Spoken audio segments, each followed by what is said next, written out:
میں نے پھر بھی ان سے کہا اپنے مالک سے بخشش طلب کرو، وہ بڑا بخشنے والا ہے۔ اس وقت نوح علیہ السلام کی قوم میں ایک بادشاہ تھا، وہ بہت مغرور تھا۔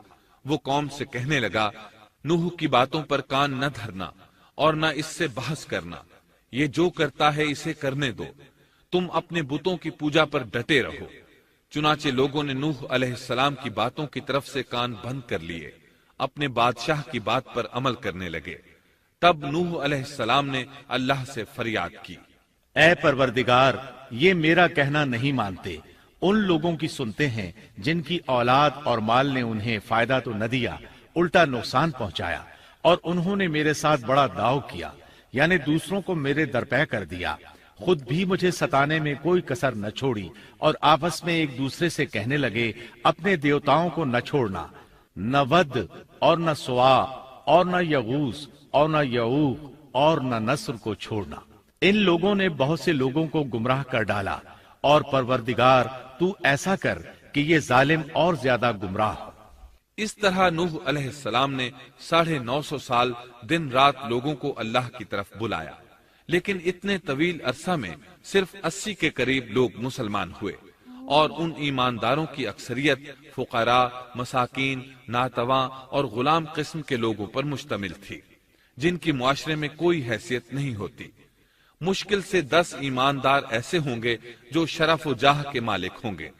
چنانچہ نوح علیہ السلام کے مغرور سرداروں نے جب اس صورتحال کو دیکھا تو اکٹھے ہو کر نوح علیہ السلام کے پاس آئے اور کہنے لگے، اے نوح، ہم چاہتے ہیں تیری باتیں سنیں اور لوگوں کو بھی تیری باتیں سننے کی ترغیب دیں اور سب تجھ پر ایمان لے آئیں، لیکن اس سے پہلے ہماری ایک شرط ہے، یہ کہ آپ کے حلقے میں جو یہ ذلیل اور حقیر لوگ آ گئے ہیں انہیں دھکے دے کر اپنے پاس سے نکال دے، اس لیے کہ ہم اپنی قوم کے سردار، چودھری اور مقام و مرتبے والے لوگ ہیں، اس لیے ہم ان فقیر لوگوں کے پاس نہیں بیٹھ سکتے۔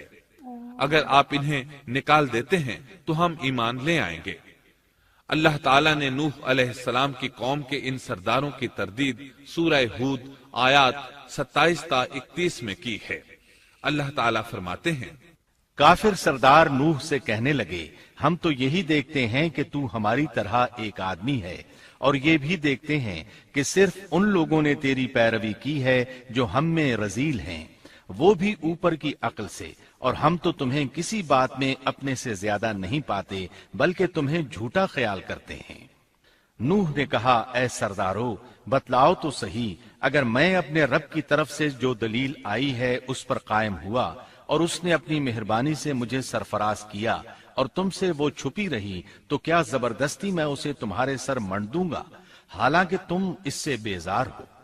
میری قوم والو، میں تم سے اس پر کوئی مال نہیں مانگتا، میرا ثواب تو صرف اللہ تعالیٰ کے ہاں ہے، نہ میں ایمانداروں کو اپنے پاس سے نکال سکتا ہوں، انہیں اپنے رب سے ملنا ہے، لیکن میں دیکھتا ہوں کہ تم لوگ جہالت کی بات کر رہے ہو۔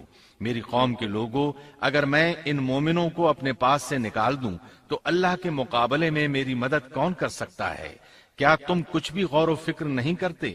میں تم سے یہ نہیں کہتا کہ میرے پاس اللہ کے خزانے ہیں، اور میں غیب کا علم بھی نہیں رکھتا، نہ میں یہ کہتا ہوں کہ میں کوئی فرشتہ ہوں، نہ میرا یہ قول ہے کہ جن پر تمہاری نگاہیں ذلت سے پڑ رہی ہیں اللہ تعالیٰ انہیں کوئی نعمت دے گا ہی نہیں، ان کے دل میں جو ہے اللہ اسے بخوبی جانتا ہے۔ اگر میں ایسی بات کہوں تو یقیناً میرا شمار ظالموں میں سے ہوگا۔ اس پر نوح علیہ السلام کی قوم اور اکڑ گئی اور وہ کہنے لگے، اے نوح، بس بہت ہو گیا، تو نے ہمیں بہت ڈرا دھمکا دیا، اب اگر تو سچا ہے تو جس چیز کا وعدہ تو ہم سے کرتا تھا اس کو لے آ۔ نوح علیہ السلام نے ان کی بات سن کر کہا، عذاب لانا تو اللہ کا کام ہے، اللہ کو کوئی عاجز نہیں کر سکتا، اور جب اس کا عذاب آ جائے گا تو کوئی بھاگ نہیں سکے گا۔ اس کے بعد نوح علیہ السلام کی قوم کا ان سے آمنا سامنا ہوا تو انہوں نے ان سے کہا، اے میری قوم، اگر تم پر یہ گراں گزرتا ہے کہ میں تم میں رہتا ہوں اور تمہیں اللہ کی باتیں سنا رہا ہوں، تم اس سے چڑھتے ہو اور مجھے نقصان پہنچانے کے درپے رہتے ہو، تو سنو، میں صاف کہتا ہوں، مجھے تمہارا کوئی خوف نہیں، تمہاری کوئی پرواہ نہیں، تم سے جو ہو سکے کر گزرو،